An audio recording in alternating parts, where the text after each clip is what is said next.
I sat in the driver's seat of a cold, rented van, the engine silent. Outside, the manicured perfection of the Hudson Valley estate glowed under expensive, artful lighting. I could hear the distant thumping bass of a song I didn't know, the sound of laughter carrying on the crisp autumn air. In my lap sat a white styrofoam box, the kind you get from a cheap takeout joint. Inside, under the weak glow of the parking lot lamps, was a small, sad scoop of my shrimp and grits, now cold and congealed. Next to it lay a broken piece of my own mother's hummingbird cake. This was my payment. This was my thank you. This was my seat at my own son's wedding feast. They thought they had fed me garbage. They had no idea they had just served me the fuel for a fire that would burn their perfect world to the ground. Before I begin, thank you for being here. For being part of this community. If you believe in the power of a woman finding her voice and reclaiming her dignity, you are in the right place. Please, let me know in the comments where you're listening from. It means the world to me. Now let me tell you what they did to me. My name is Imani Washington, and for 68 years, my world has been scented with the rich, pluff mud of the Charleston Lowcountry, the salt of the Atlantic, and the holy trinity of onion, bell pepper, and celery sizzling in a cast-iron skillet. My kitchen, a small but sun-filled space at the back of my modest Charleston single house, is my sanctuary, my pulpit, my stage. It's where I carry on the legacy of my mother and her mother before her, through the sacred art of gullah geechee cooking. It is a history that cannot be found in textbooks, a story told not in words but in flavors, in techniques passed down through generations of Black women who cooked not just to survive, but to preserve a piece of the home they were stolen from. My hands, though wrinkled and spotted with the age I've earned, know the precise weight of a biscuit's dough by feel alone, the exact moment to pull a pot of she crab soup from the heat before the delicate roe turns tough. They know the rhythm of the rocking knife, the slow stir of the roux, the patient tending of a pot of collards. My small catering business, Lowcountry Soul, wasn't just a living, it was a testament to a history that survived the Middle Passage, that bloomed in the humid air of the Sea Islands, a history that could be tasted in every single bite. My life was full, woven from the threads of community, faith, and the deep satisfaction of my work. But my heart, the biggest and most vulnerable part of it, resided in a concrete canyon 1,000 miles away in New York City. That's where my son, my only child, Darius, lived. He was my masterpiece, more so than any dish I could ever create. From the time he was a boy, I saw a keen intelligence in his eyes, a quickness that was destined for more than our quiet, sun-drenched streets. He had my late husband's mind for numbers and my spirit for dreaming big. Every extra catering gig I took, every long night spent over a hot stove until my feet swelled and my back ached, was a deposit into the bank of his future. I wanted him to have the choices I never did. When he got a full academic scholarship to Columbia University, the pride that filled my chest was a physical force so powerful it brought tears to my eyes. I scraped together every penny I had to make sure he never wanted for anything, so he could walk those hallowed halls with his head held high, never feeling a penny less than the legacy kids whose parents owned half of Manhattan. And he did. He soared. He graduated with honors and landed a coveted job at a prestigious finance firm, his mind for numbers making him a rising star. It was there he met Simone Devereaux. She was beautiful, I couldn't deny that, with a sleek, polished look that spoke of expensive salons and a life devoid of struggle. She was ambitious, her eyes holding a glint of hard-won territory that I recognized, though hers was for corner offices, not corner booths at the church bake sale. She came from a world entirely different from ours. Her family, the Devereaux, were what people call new money Black elite. They had a sprawling home in a Westchester suburb, a lineage that traced back a whole 2 generations to a successful chain of dental practices, and an air of carefully curated importance that felt as fragile as it was fierce. They saw my Darius, with his sharp mind, his Columbia degree, and his disarming Southern charm, as a promising acquisition, a handsome and intelligent addition to their portfolio of success. But they saw his background, his Gullah roots, my humble life in Charleston, as a quaint, slightly embarrassing footnote. Something to be mentioned in passing for a touch of authenticity, but not to be examined too closely. When Darius called to tell me they were engaged, my joy was pure and absolute. It was the call I had been praying for. My son had found his person. The distance, the differences in their worlds, none of it mattered in that initial brilliant flash of happiness. It was only when he mentioned the wedding that the first chill crept into the warm Charleston air. It was to be a grand affair at a place called the Aisling Estate, a historic mansion overlooking the Hudson River. His voice, usually so full of warmth and confidence, had a strained quality as he described it, a slight hesitation that I, as his mother, could detect from 1,000 miles away. Simone's parents, Harold and Genevieve, were covering the costs. It was their show, a production designed to cement their social standing, to announce their arrival to a world that was still skeptical of their new wealth. The call that sealed my fate came a month later. It was a conference call, a format that already felt cold and impersonal. It was Simone, her voice a syrupy blend of false sweetness and unyielding demand. Darius was on the line too, but he was a silent, passive presence. His silence a form of consent I found more chilling than any word he could have spoken. "Imani," she began, the name sounding foreign and clipped in her mouth, stripped of the melody my own people gave it. "We have a proposition for you. A way for you to be truly involved in our special day." I bristled at the implication that my involvement was conditional, that my role as his mother wasn't enough. She explained that the caterers the Devereaux had been looking at were outrageously expensive and, in her words, lacked authenticity. The word was a weapon and she wielded it with practiced ease. "We want our wedding to have soul, to have a real story," she continued, the practiced words flowing smoothly, no doubt rehearsed with her mother. "We want you to cater it. Your incredible food. It would be such a meaningful touch. It would be your gift to us. A legacy on a plate. A gift." The word hung there in the charged silence of the phone line. A gift. She was asking me to undertake the largest, most physically demanding and most expensive catering job of my entire life for free. She was asking me to transport my entire operation 1,000 miles. She was asking me to pour my history, my soul, my mother's memory onto 300 plates for her parents' wealthy friends as a gift. It was a demand wrapped in the language of sentiment, a heist disguised as an honor. My mind raced, calculating the costs, the ingredients, the travel, the staff, the sheer physical toll on my 68-year-old body. It was a sum that would cripple me financially. I looked at the phone, my heart aching with a sudden sharp pain. I could feel Darius's silent plea through the line. He was caught, I knew, trapped between the ambitious woman he loved and the mother who had raised him. He was a good man, but he was a man in love, and that made him weak in ways he didn't yet understand. And like I had always done since the day he was born, I chose to ease my son's burden. I chose to absorb the pain so he wouldn't have to. "Of course, darling," I said, my voice betraying none of the sudden, crushing weariness I felt. "It would be my honor." The honor, I would soon learn, was all theirs. The cost, in more ways than one, would be all mine. The 2 months that followed were a blur of relentless, back-breaking labor that pushed my body and my spirit to their absolute limits. This was not just cooking. This was an act of summoning. With every pot stirred and every vegetable chopped, I was calling upon generations of black women whose kitchens were their castles and whose recipes were their crowns. My small Charleston kitchen, usually a place of calm and creativity, was transformed into a military-grade command center.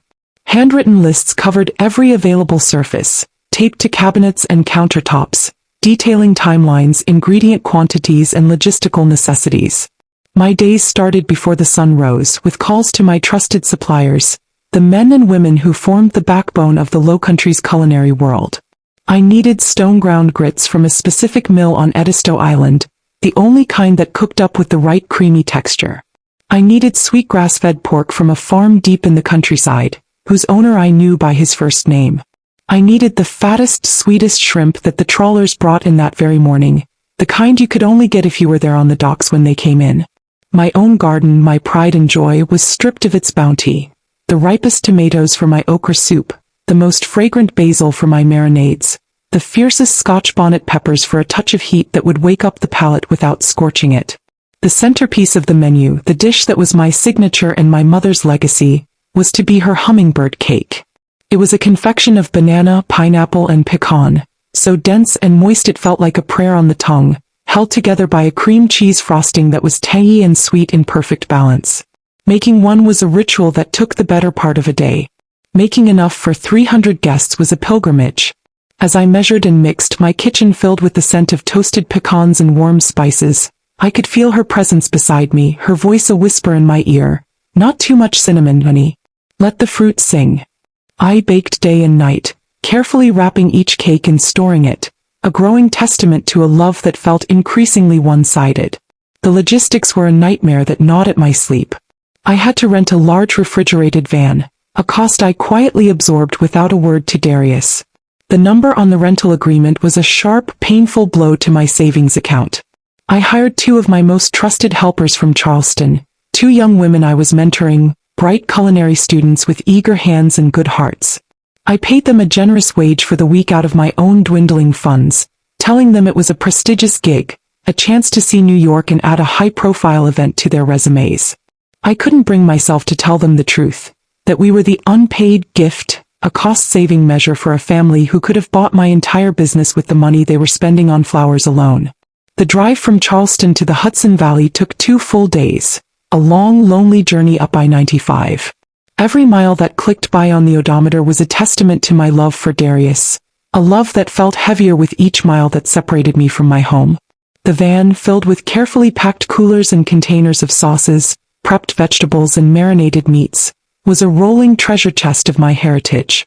As I crossed the Mason-Dixon line, a strange feeling of unease settled over me, a sense of foreboding that I tried to dismiss as simple fatigue. I was leaving my world, a place where my name and my cooking were respected, where I was Imani Washington, a pillar of my community. I was entering theirs, a place where I was an unknown quantity, a curiosity, the groom's quaint southern mother. The Aisling estate was even more imposing in person than in the pictures Darius had sent. It was a palace of cold stone and vast, impersonal lawns that stretched down to the Hudson River. It was a place built to announce its own importance, to intimidate and to impress. I felt a pang of deep cultural whiplash, the familiar warmth and humidity of Charleston replaced by the crisp, cool air of old money. I guided the large van down a long, winding service road, feeling like a delivery driver, which I was beginning to realize was exactly how they saw me. Simone and her mother, Genevieve, met me at the service entrance, their expressions a carefully composed blend of politeness and impatience. Genevieve, a tall, thin woman who wore her pearls like armor and her Chanel suit like a uniform, looked at my simple traveling clothes, a comfortable cotton dress and sensible shoes, with a flicker of disdain that was gone as quickly as it appeared. "You must be Imani," she said, her voice as crisp as a starched collar. "We've cleared a space for you." The space was not the estate's grand industrial kitchen. That, I was informed with a dismissive wave of Genevieve's hand, was reserved for the bartenders and for the cake-cutting ceremony later. They led me through a series of cold, concrete corridors to a damp, chilly annex behind the main building. It was a concrete room that looked like a storage cellar, hastily cleared out for my arrival.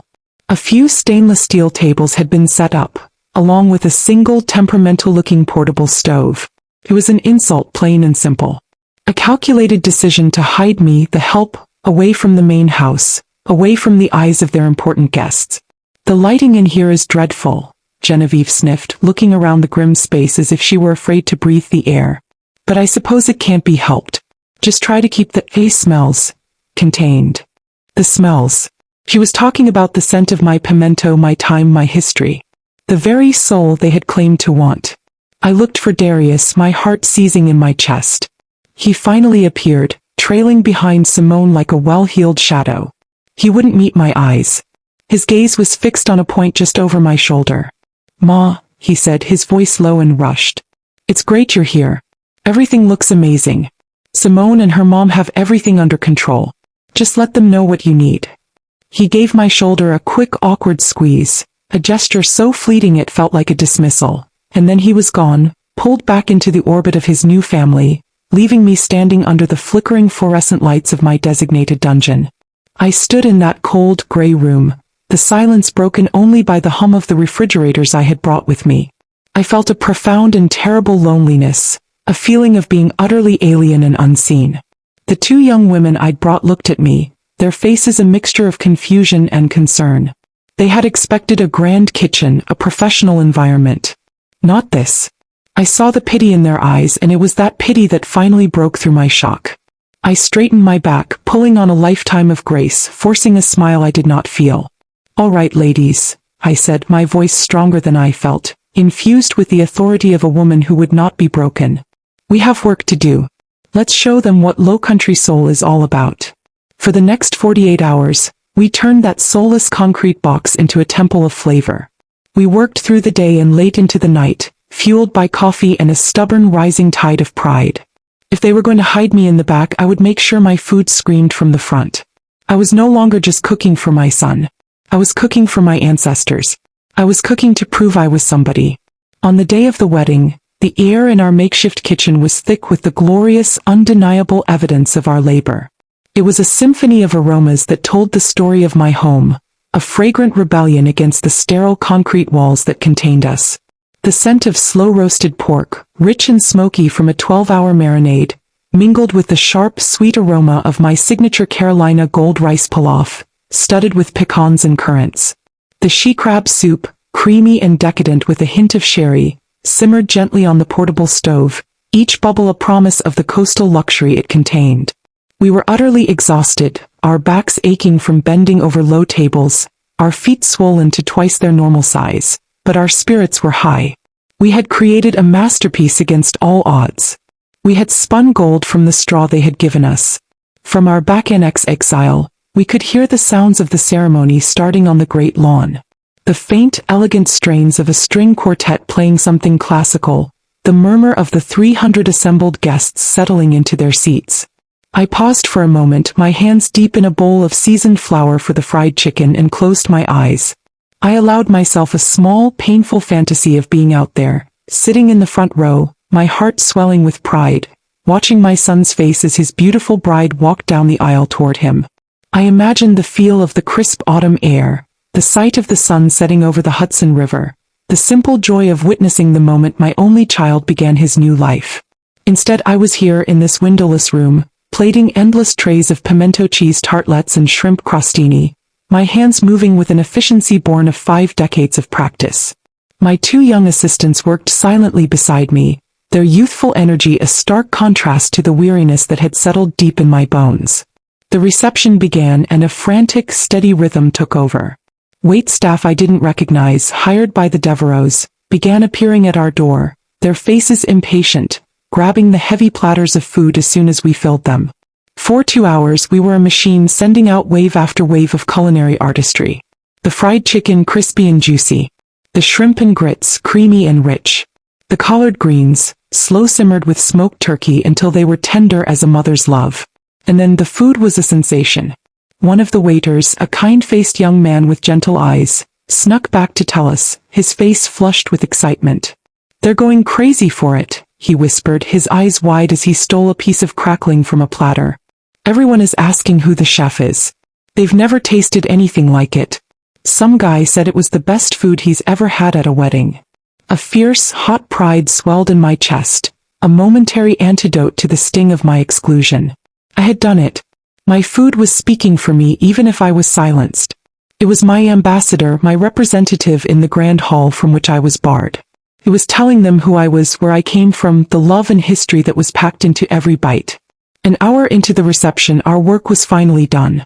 The last platter had been sent out, the last pot scraped clean. My 2 assistants, bless their hearts, began the monumental task of cleaning up, scrubbing down the tables and packing away the equipment. "You go on, Miss Imani," one of them said, shooing me away. "Go be the mother of the groom. You've earned it." I slipped away to the small, cold bathroom we'd been allotted and carefully changed into the dress I'd had made for this day. It was a simple, elegant sheath of garnet red lace, a color that spoke of warmth and heart, a color that was meant to stand out in a sea of champagne and gold. I fixed my hair, which had long since escaped its neat chignon, and took a deep breath, preparing to join the celebration. I was, after all, the mother of the groom. My work was done. My gift had been given. Truly now I could be a guest. As I stepped out of the annex and into the service corridor, my heart beating with a nervous anticipation, Simone appeared as if from nowhere, a ghost in white. She was a vision, her dress a confection of silk and pearls, but her face was a mask of cold fury. It was the look of a general whose meticulously planned battle had been disrupted by an unforeseen variable. "Mrs. Washington," she said. The formal address was a slap, a deliberate drawing of a line between us. "I see you've finished your work." "Yes," I said, my smile feeling brittle on my lips. The food was well received, I hear. It was adequate, she replied, the word landing with the force of a physical punch, dismissing the chorus of praise I had just heard. Listen, there's been a change of plans. We need you to clear out your equipment as soon as possible. The rental company needs the space for breakdown first thing in the morning. I stared at her, my mind struggling to process her words. Clear out? But the party has just started. I was about to join, to see Darius, to have a dance with my son. Simone let out a short, sharp sigh of exasperation, a sound of pure, unadulterated impatience. That won't be possible, she said, her voice dropping to a conspiratorial whisper. The seating chart was a complete nightmare. Harold and Genevieve had so many important people to accommodate, business partners, you understand. There just wasn't a seat for you in the main hall. The world tilted. The sounds of the party, the music, the laughter, all of it seemed to fade into a dull, distant roar. No seat for me. The words echoed in the sudden, cavernous silence of my mind. Not a single chair at a single table in that entire, vast ballroom for the mother of the groom. I don't understand, I whispered, my voice barely audible. I'm his mother. And we are so grateful for your gift, she said, her eyes scanning the corridor as if looking for eavesdroppers. Her gratitude was a flimsy shield for her cruelty. Darius will be out in a moment. He'll bring you a plate. It's better this way. Honestly, you wouldn't know anyone. You'd be uncomfortable. Just then my son appeared. My beautiful boy, looking like a prince in his bespoke tuxedo. But his face, his handsome face, was a portrait of shame. He held his head down, his eyes fixed on the polished floor, unable to meet my gaze. In his hand he carried a white styrofoam takeout container. "Ma," he mumbled, his voice thick with a guilt he couldn't hide but was too cowardly to confront. "I'm so sorry. It's complicated. Simone's parents. There wasn't any room. It all happened so fast. I'll come see you at your motel tomorrow, okay? Before we leave for Bali. We'll have breakfast." He pushed the container into my hands. Its cheap lightness was an insult in itself, a symbol of my worth in this new world he had chosen. He gave my arm a fleeting touch, a ghost of an embrace, and then he turned, disappearing back into the glittering party, back to his bride, leaving me alone in the sterile hallway with my box of scraps. A large security guard I hadn't noticed before, standing in the shadows, stepped forward. "Ma'am," he said, his voice not unkind but firm, the voice of a man just doing his job. "I need to escort you out. Staff and vendors must exit through the rear." Staff. Vendors. The words hammered the final nails into the coffin of my hope. I was being officially ejected. Numbly, I allowed him to lead me through a series of back hallways and out a heavy steel door that opened onto the vast, dimly lit guest parking lot. He pointed toward my rented van, parked in the farthest corner. "Have a good night, ma'am." I walked across the cold asphalt, my garnet dress feeling like a clown costume under the harsh security lights. I got into the van, the silence of the cab a deafening roar after the noise of the kitchen and the distant party. My hands were trembling as I opened the styrofoam box. There, swimming in a pool of its own cold, separated sauce, was a single meager scoop of my grits, topped with 3 sad rubbery shrimp. Tucked into the corner was a mangled piece of my mother's hummingbird cake, scraped from someone else's plate, the frosting smeared and broken. They had feasted on my love. They had celebrated on the foundation of my heritage. And then they had taken the scraps, the garbage, and served it to me in the dark. I was not family. I was not a guest. I was the help. And my services were no longer required. I sat in the darkness of that van for what felt like a lifetime. The styrofoam box in my lap was a tombstone marking the death of a belief I had held for 40 years. That my son's love for me was unconditional, that our bond was stronger than any ambition or outside influence. The initial shock, that cold, paralyzing numbness that had allowed me to walk out of the estate without collapsing, began to recede. In its place, a grief so profound it felt like it would split me in two began to rise from the depths of my soul. It was a physical pain, an ache that started in my chest and radiated out to my fingertips. Tears I didn't know I had left after the long, grueling months of work streamed down my face, silent and hot, carving paths through the light dusting of flour that still clung to my skin. This was a cruelty so deep, so personal, it was almost elegant in its perfection. They hadn't just forgotten me in the chaos of the day. They had calculated my erasure. The single chair, the takeout box, the security escort. It was a plan executed with chilling precision. They wanted my labor but not my presence. My soul but not my face.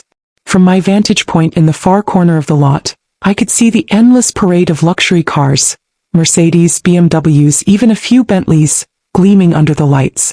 I watched as a young valet, a black boy with a kind, open face and boundless energy, sprinted back and forth, his breath pluming in the cool night air. His name tag, which I could just make out when he passed nearby, read Jamal. He moved with a cheerful efficiency, a small, hard-working cog in this massive machine of wealth and celebration. At one point he jogged past my van while retrieving a car, glanced inside and saw me. He saw the tears on my face, the pathetic styrofoam box in my lap, the fine garnet dress that was so out of place in the driver's seat of a commercial vehicle. He stopped. His professional smile, the one he gave to every guest, faltered. It was replaced by a look of genuine concern, which quickly morphed into dawning recognition. He must have seen me being escorted out by the guard. He must have seen me in the back annex toiling away. He hesitated for a moment, the keys to a shiny black Escalade in his hand, then he walked to my window. I quickly wiped my eyes with the back of my hand, ashamed to be seen in such a state of utter brokenness. He tapped gently on the glass. I took a shaky breath and rolled it down a few inches, the cool night air a shock to my tear-stained face. "Ma'am?" he said, his voice a low, respectful murmur, the kind of tone I hadn't heard all day. "Are you all right? You're the chef, right? The lady who made all that amazing food." I could only nod, my throat too tight to speak, a fresh wave of tears threatening to spill over. "What they did," he said, shaking his head slowly, his young face set with an indignation that was somehow both comforting and heartbreaking. He wasn't afraid to name the injustice. "What they did to you ain't right. My own grandma caters for her church, and if anyone ever treated her like that..." He didn't finish the sentence. He didn't have to. In his unfinished thought lay a world of respect and decency that was absent from the grand house behind him. He looked at the box in my lap, his eyes narrowing. "You shouldn't be eating that," he said, his voice firm. "That's not how you treat family. That's not how you treat an artist." An artist. The word struck me with the force of a physical blow. This boy, this stranger, this hard-working kid in a valet uniform, saw me more clearly than my own son did. He saw past the role of mother, past the function of cook, and saw the creator. His simple act of witness, of naming the injustice and validating my worth, was the first stone cast into the deep, stagnant pool of my sorrow. It sent ripples outward, disturbing the grief, and from the depths, something else began to stir. It was cold and hard and heavy. It was rage. A righteous fury, clean and hot, began to burn away the tears. They had not just disrespected me, Imani Washington. They had desecrated the memory of my mother and her mother before her. They had taken the sacred recipes of my ancestors, recipes that had sustained our people through slavery and struggle, recipes that were a form of resistance and a declaration of identity, and they had used them as a party trick. They had consumed my culture for its flavor, for its soul, and then discarded the vessel when it became inconvenient. My mind, once clouded with pain, began to clear. The grief was a fog, but the anger was a sharp, clarifying wind. I thought of my food not as a gift of love, which had been so cruelly rejected, but as a product. A high-end, bespoke, artisanal product that they had consumed without payment. My labor was not a gift, it was a service. A service for which I had not been compensated. And then a memory surfaced as clear and bright as a flash of lightning in a dark sky. It was from about 5 years ago. A man named Franklin Du Bois, a famous food critic and historian from New York, had come to Charleston to write a feature for a glossy magazine on the resurgence of authentic Southern cuisine. He'd tasted my food at a small festival and had been utterly captivated. He sought me out, came to my home and sat in my kitchen for a whole afternoon. He didn't just eat, he listened. He listened as I told him the stories behind the recipes, the history of the Gullah people, the meaning behind the ingredients. Before he left, he'd pressed his business card into my hand. It was thick, expensive cardstock with elegant, embossed lettering. "Imani," he had said, his eyes serious and sincere. "Your food is more than food. It's a story. It's American history. The world needs to hear it. If you ever decide to write that cookbook, you call me. You are a national treasure." I had laughed it off then, a sweet but impossible dream. I was a small-time caterer from Charleston. What did I know about cookbooks and national treasures? Now, sitting in that dark parking lot, the styrofoam box a monument to my humiliation, his words came back to me not as a compliment but as an instruction. A prophecy. A lifeline. My spine straightened. My hands, which had been trembling, became still. The plan began to form in my mind, not as a vague notion of revenge, but as a series of precise, deliberate steps. It was a recipe, the most complex and satisfying one I would ever conceive. My revenge would not be petty or loud. It would not be a screaming match or a tearful confrontation.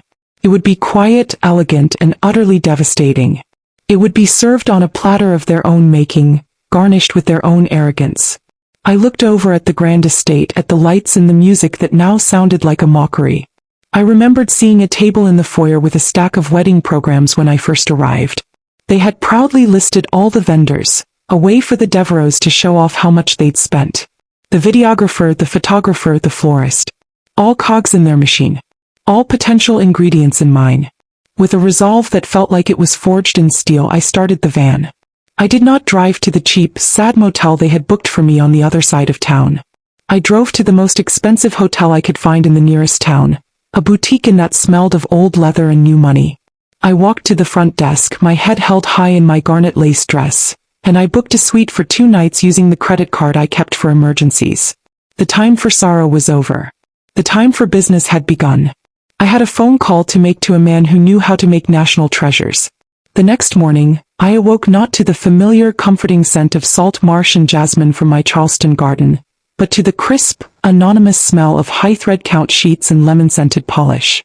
For a moment, the full weight of the previous night's humiliation threatened to crush me, the image of the styrofoam box vivid and painful in my mind.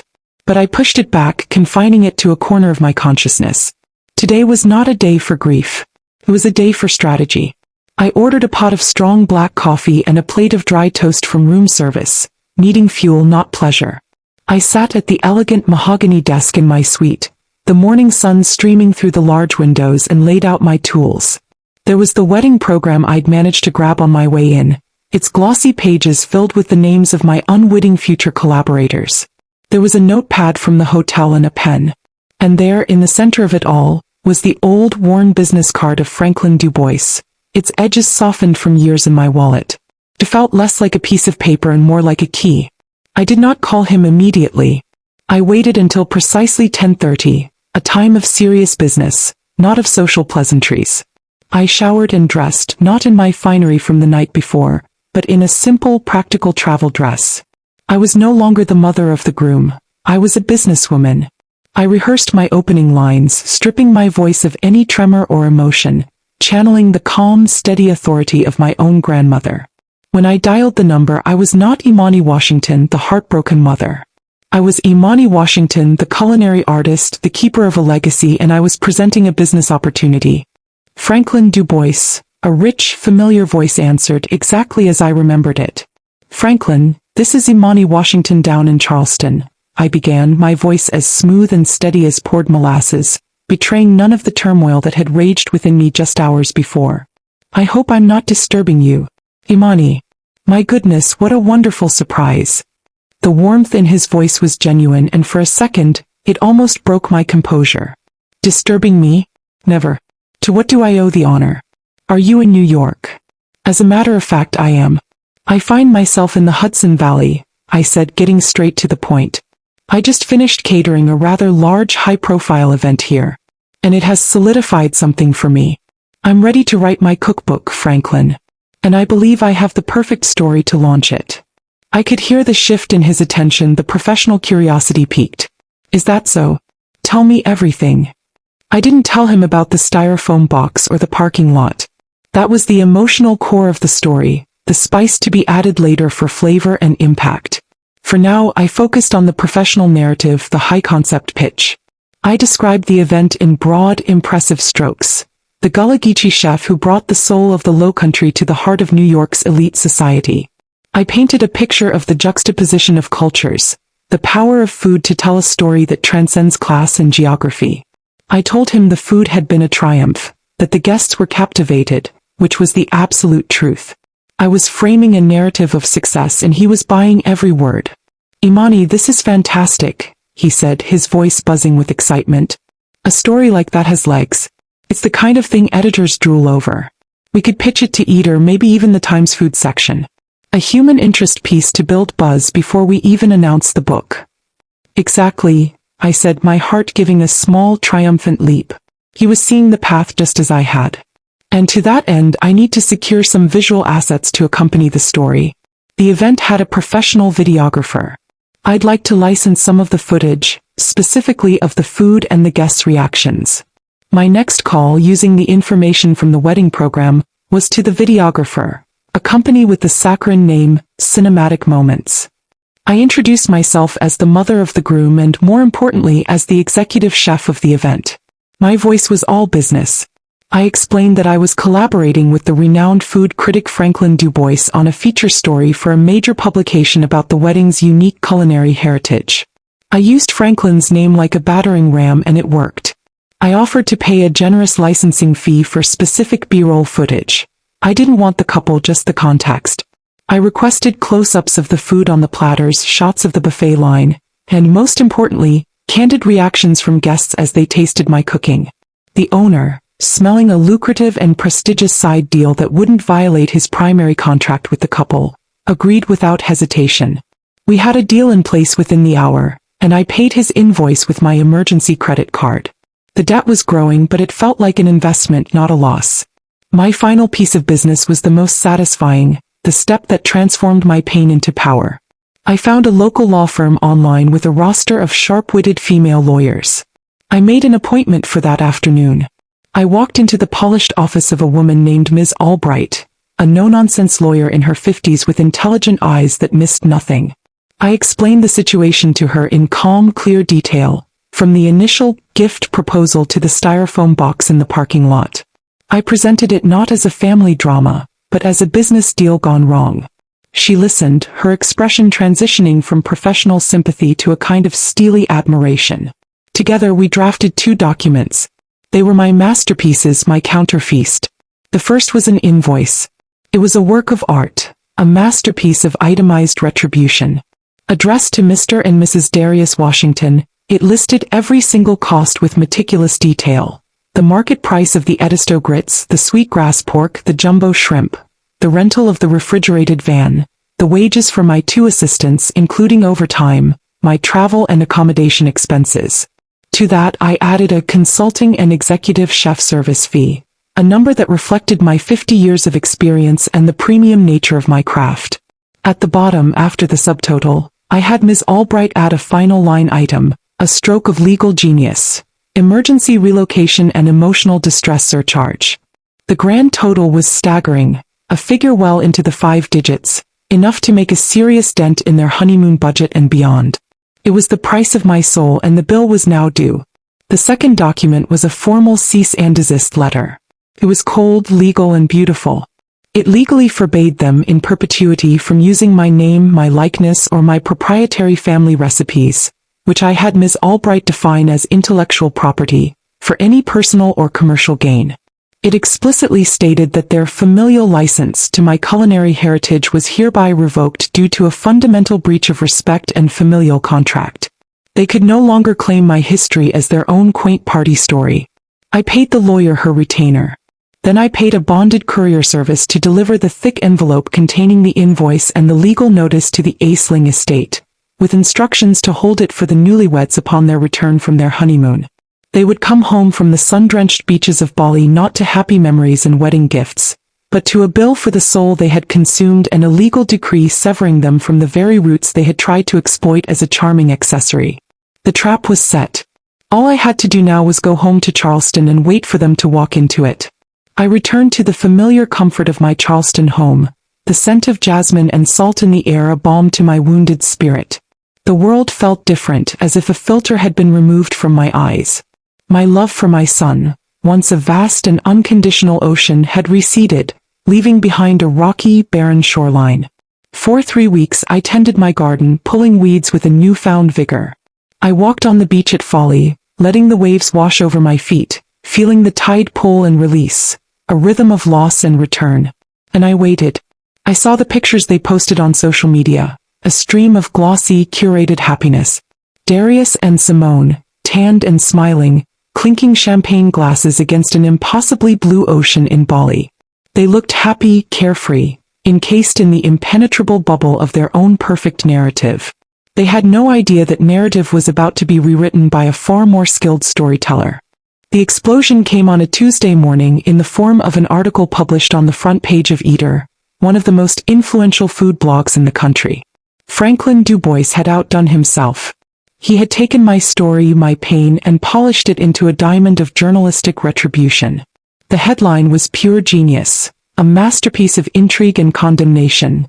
The soul on the menu, how a Gullah Geechee matriarch catered a six-figure wedding and was repaid in scraps. The article was a symphony.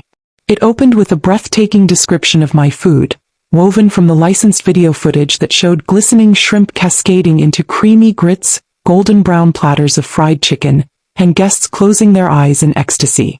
It told the story of my ancestors, of the resilience and creativity of Gullah women who turned humble ingredients into culinary art. It painted me not as a victim but as a priestess of a sacred tradition, a living link to a vital piece of American history. Franklin quoted the praise of the wedding guests, their faces glowing with pleasure in the video clips, their words of wonder about the unknown chef, now immortalized for the world to see. Then, with the precision of a surgeon, he delivered the killing blow. He never once mentioned Darius or Simone or the Devereaux by name. He simply referred to a lavish wedding at a historic Hudson Valley estate, and the groom's well-heeled new family. The anonymity was the most brilliant part. It made the story universal while being devastatingly specific to those in the know. But the final paragraph was a masterpiece of understated devastation, the shiv hidden in a silk handkerchief. After creating a feast that was, by all accounts, the heart and soul of the entire event, he wrote, the chef, a woman of 68 and the mother of the groom, was denied a seat at the table. While the happy couple and their 300 guests celebrated inside, she was escorted to the parking lot, where she was given a styrofoam box of leftovers from the very meal she had so lovingly prepared. It is a poignant reminder that while one can purchase the products of a culture, one cannot purchase its class or its grace. The story went viral. It was shared by chefs, foodies, and celebrities. It ignited a firestorm of outrage online, tapping into a deep well of anger about class, respect, and the appropriation of culture. The comments section was a torrent of support for the anonymous matriarch chef, and utter condemnation for the trashy, soulless couple. People began playing detective, trying to figure out which Hudson Valley wedding it could have been. The phone call from Darius came that evening. It was a symphony of sputtering rage and panicked disbelief. "Ma, what have you done?" he yelled, his voice cracking, the cool confidence of the New York financier completely gone, replaced by the whine of a spoiled child.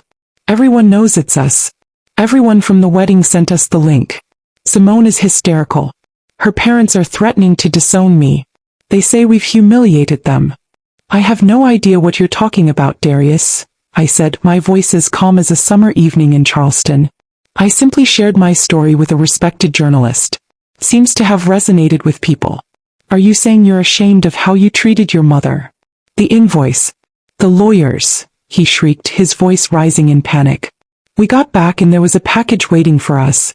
Are you insane? We can't pay this. It was a gift." "A gift requires gracious acceptance, son," I replied, the word son feeling like ash in my mouth. "My gift was rejected when I was escorted to the parking lot. What you received is a bill for services rendered. You wanted my soul on a plate. Came with a price. I suggest you and your wife figure out how to pay it." I hung up the phone. My hand was perfectly steady. The aftermath was swift and brutal. The Devereaux, obsessed with their public image, were mortified beyond measure.